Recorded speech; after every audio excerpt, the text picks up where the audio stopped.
நந்தி வாகனா நாகபூஷணா சந்திரசேகர ஜட்டாதரான்னு அந்த ஈஸ்வரனை நம்ம அழைக்கிறோம். நம்ம திருவாசகத்தில் நீத்தல் விண்ணப்பத்தில் இருக்கோம். நீத்தல் விண்ணப்பத்தில் இப்போ அந்த பாடலை பார்க்கலாம். தாரகை போலும் தலைத்தலை மாலை தழல் அறப்பூன் வீர என் தன்னை விடுதி கண்டாய் விடின் என்னை மிக்கார் ஆரடியான் எண்ணின் உத்தரகோச மங்கைக்கு அரசின் சீரடியார் அடியான் என்னை என்று நின்னை சிரிப்பிப்பனே அப்படிங்கிறது பாடு. அப்போ நட்சத்திரம் போன்ற கபாலத்தை தலைமாலையாக அணிஞ்சிருக்கு.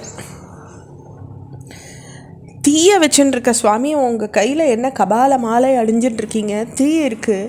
விஷப்பாம்பு ஆபரணமாக அணிஞ்சிருக்கீங்க. இப்படியெல்லாம் இருக்கிற அரசே, அறப்பூன், அரவுனா பாம்பு, அரவை பூண்டுன்னு இருக்கீங்க, மாலையா அறப்பூன், இப்படியெல்லாம் இருக்கக்கூடியவரே. அப்படின்றதுனால நீங்கள் ஒரு வீரன் தான். அப்படிப்பட்ட நீங்கள் என்னை கீழ் மேலே விட்டுடாதீங்க. கீழ் மேலே வைக்கப்பட்டுள்ள என்னை பார்த்து நீ யாருடைய அடியவன்னு சான்றோர்கள் கேட்பாங்க. அப்படி கேட்கும்போது உன் அடியாருக்கு அடியவன்னு நான் அவகிட்ட பதில் சொல்லுவேன். அப்போ உன் நிலமை அப்போ சிரிப்புக்கு இடமா போயிடும். சீரடியார் அடியான் என்று நின்னை சிரிப்பிப்பனே, உன்னை நான் சிரிக்க வச்சுடுவேன் சுவாமி. ஏன்னா என்னை யாருன்னு கேட்கும்போது நான் உன்னுடைய அடியவருக்கு அடியவன்னு சொல்லுவேன். அப்போ ஆன்றோர்கள் என்ன சொல்லுவா? உன்னை தான் கேட்பா, நீ இந்த அடியவனுக்கு அடியவனை விட்டுட்டியாப்பான்னு விட்டு. அதனால் உனக்கு தான் இடமா போகும். அதனால் நீ என்னை விட்டுடாதேங்கிற. அடுத்த பாடல்.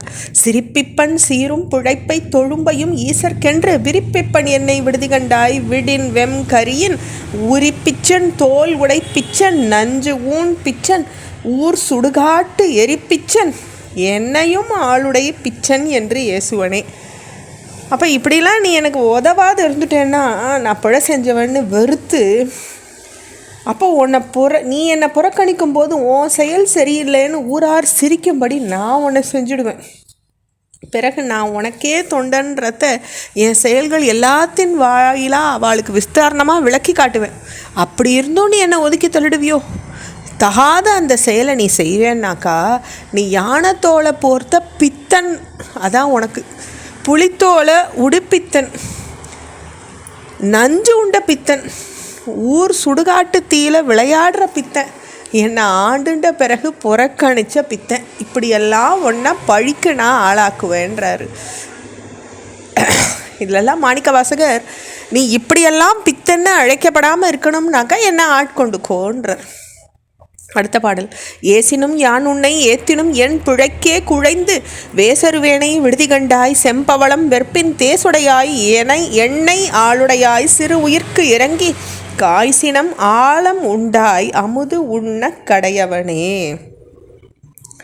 அப்போது உன்னை நான் ஏத்தினும், எப்படி நான் உன்னை ஏற்றுறதுன்னா வாழ்த்துறது, ஏசுறதுன்னா அவளை சிரமப்படுத்தி பேசுறது.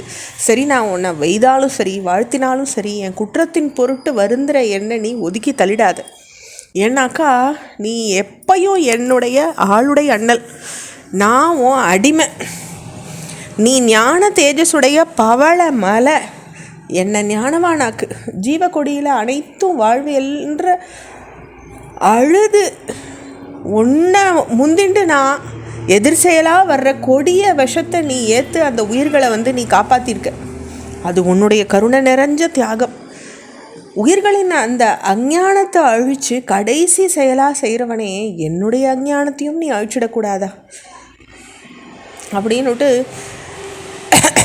ஜீவாத்மாவை ஜீவபோதத்திலேருந்து விடுவிக்கிறதுன்ற செயற்கரியாக கடைசி செயலை செய்கிறவன் ஈஸ்வரன் தான் அப்படின்றத இந்த பாடலில் சொல்கிறார். இதோடு நம்ம நீத்தல் விண்ணப்பம் பூர்த்தி ஆகுது. அடுத்து நம்ம பார்க்க ஆரம்பிக்கிறது திருவெம்பாவை. அதாவது தை மாதம் முதல் ஆணி மாதம் வரையில் இருக்கக்கூடிய 6 மாத காலம் சூரியனுடைய உத்தராயண காலம்னு சொல்லப்பட்டிருக்கு. அது தேவர்களுடைய பகல். ஆடி முதல் மார்கழி வர்றது சூரியனுடைய தக்ஷணாயனம். அப்போ தேவர்களுக்கு இரவு.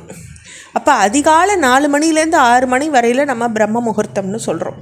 அப்படி கடவுள் வழிபாட்டுக்கு அதை சிறந்த நேரமாக சொல்கிறோம்.